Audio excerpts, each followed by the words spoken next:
All right, let's talk about prioritizing the number 7 pick by position or trade. Let's talk about it. Hit that subscribe button, bell icon button. Check out my social media links in the description. Twitter's the fastest way than Facebook and Instagram. All links in the description. If you didn't know, check my main channel out right here on YouTube, Goodfellas Sports TV, for more sports, music, news, and entertainment. And best way you can donate to the channel right now is thumbs up the video, subscribe if you haven't, and share the video with somebody else. So I appreciate everybody that they barking at nothing.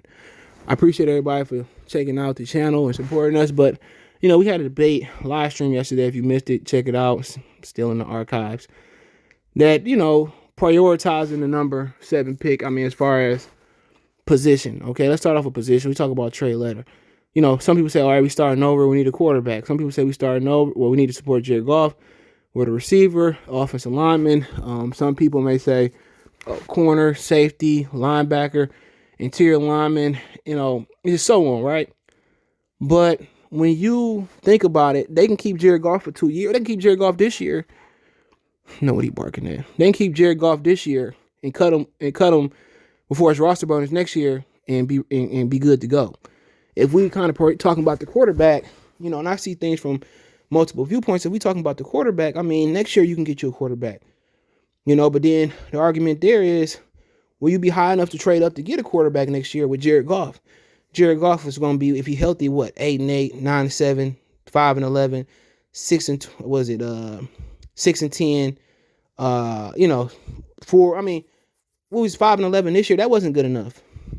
Okay, so the argument is, will we ever be in a position? Will we be in this position next year at least at 5-11? Maybe.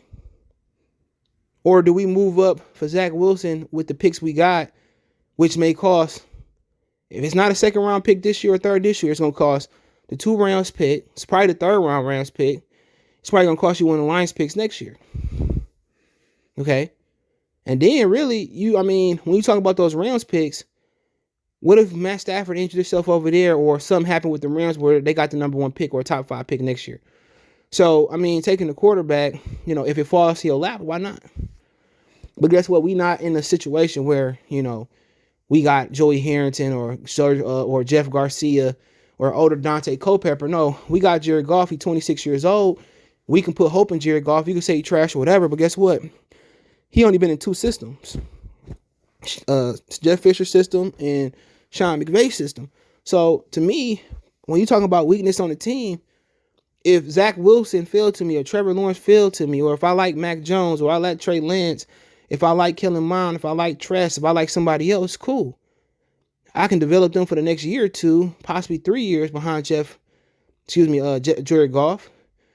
Or I can revisit the quarterback position next year and I can address it next year and give Jared Goff a shot. So when I talk about prioritizing, I would say quarterback is necessary, but right now you can treat it as a necessity. Now we talking about receiver.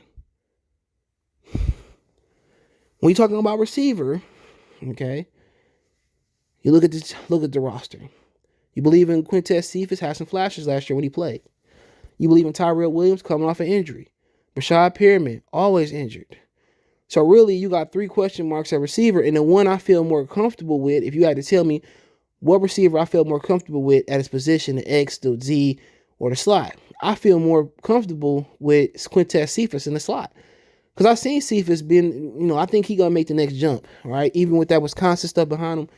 So receiver, when you look at the grand scheme of things, receiver's not strong at all.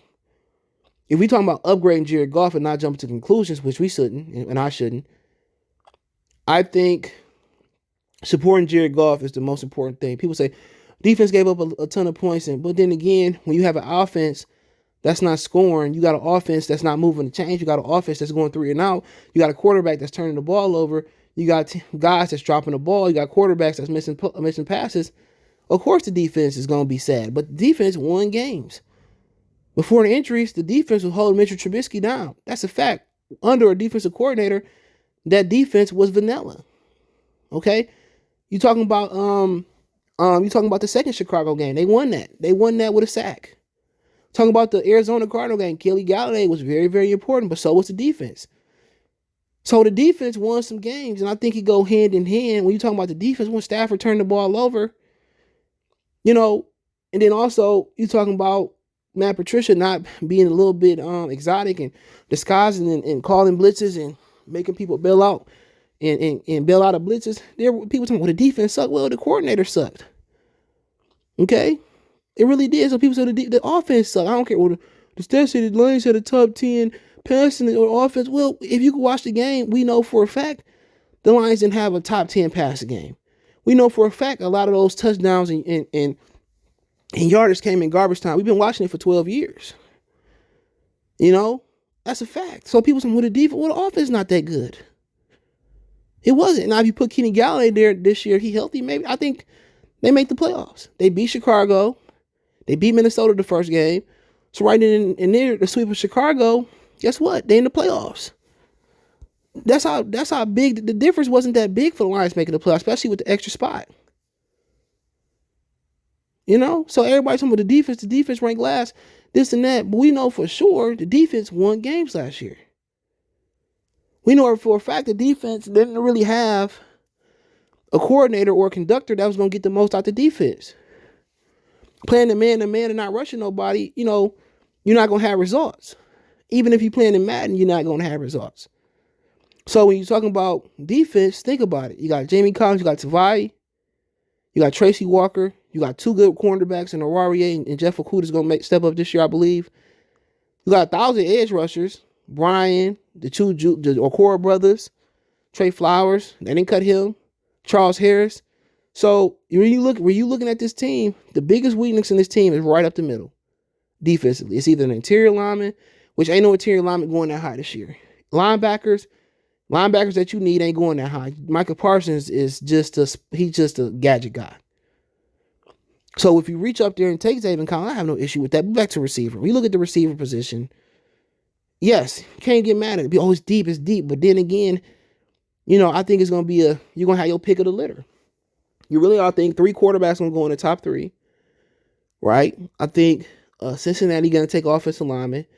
I think Atlanta is really going to go defense. So I think they might take Micah Parsons. Mark my words, I'm not believe I can see that. So you got 4, 6. So in this situation, you're going to have Jamar Chase. You're going to have to pick a Devontae Smith. You know, you're going to have to pick of the litter.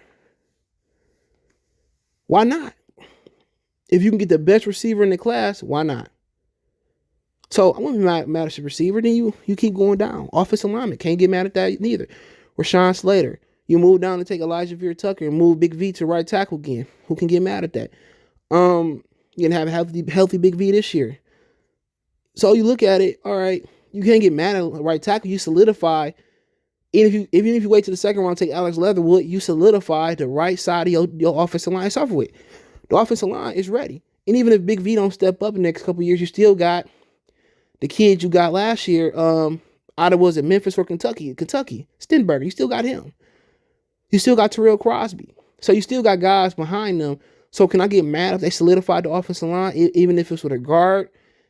Even that high for a guard, it better be Quentin Nelson. Even if for a tackle like Slater or other offensive linemen, you can't get mad at that. That also helps Jerry Goff out. Okay? So offensive line, can't get mad at that. Then they got a super offensive line, especially if they get somebody that's going to run the ball like Anthony Lynn reputation and get them rolling forward. So we pretty much talk about quarterback, pass catcher, tight end, receiver. Talked about the right tackle position or the right guard, depending on what you want to do with Big V. Now defense, are you going to reach for Christian Baymore? That's the only interior lineman I really see that's going to go maybe in the first round or even early second. I don't think you're going to reach for Baymore. You're going to trade down to get Baymore. So interior line is their biggest hole. You know, I like Michael Brockers, John Panisi, Deshaun Hand, cool. But really, they need a guy like Christian Baymore that's going to solidify them on the inside. A guy that can penetrate the middle, a guy that can stop the run. They need that guy. Next to Brockers, they need somebody that really can penetrate. They need somebody that really can penetrate that offensive line. I mean, in the middle. So, it is what it is, man. Let me know what you guys think. Don't forget we on Facebook, Instagram, Twitter. You can reach out anytime if you have a business question, inquiry, response, your video request. All my social media links description. Fast way to reach me is Twitter, then Facebook, then Instagram. All links description. But then linebacker is important too. We know that. So, yeah, I like the linebacker too. But hey, let me know what you guys think. MotorCitySportsTalk. One time for the one time.